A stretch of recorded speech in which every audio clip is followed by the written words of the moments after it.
Hey everyone, welcome back to Think Woodworks. I'm Izzy Swan, and I wanted to show you this one more quick tip on this jewelry box I done. This is that shadowing effect I showed in the last video with I used just cheap paint and stain to kind of create an interesting little shadow effect on this corner trim. And I wanted to show you one more thing. I don't have a spray system set up right now, so I just brushed this on. This is 2 coats of brushing lacquer, a semi-gloss. And you can see, if you look at the light, there's a lot of little imperfections in it. And one of the techniques I use to get a really nice smooth finish when I'm brushing with brushing lacquer is I'll just go ahead and put 2 coats on, and I usually use a semi-gloss when I'm going to do this technique, just because I want a little bit of that sheen to come through. After I've got it done and it's dried, I just take some, this is 220 grit scuffing pads. You could use 220 grit sandpaper and use a sponge behind it so you're not pushing down too much. You don't want to have one spot too much pressure than the spot next to it. If you use a little sponge behind the sandpaper, it tends to kind of even out that pressure. And now I'm just going to go along the top, and I'm going to sand out all those little tiny imperfections very gently. I'm not going to rub one spot more than the next because I want it to be a really even finish. And make sure I hit my sides here. And got to be careful on those sides. You don't want to push through all that finish into the wood itself, unless that's the look you're going for. So this is a real simple technique, and it does a really nice job of smoothing out a brushed on finish. You can use this on polyurethanes as well after they're very, very dry.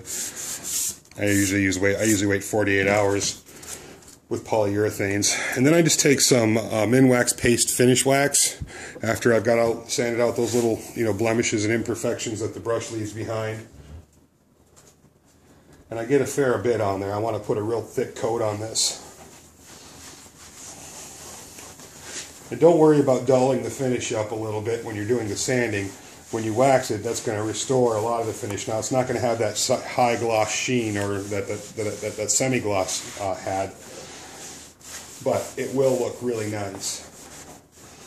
And personally, I don't really care for a real high gloss on my furniture or my pieces. So I'm just going to put that on there and let it sit for just a short period of time.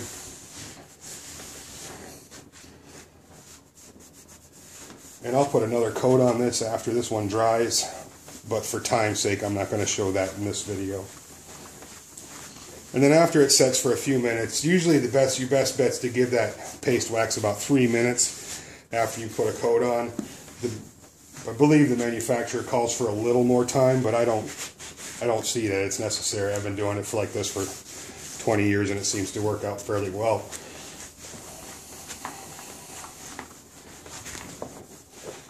And all that does, now when I run my hand across that, it feels like glass. That's a really nice, smooth finish.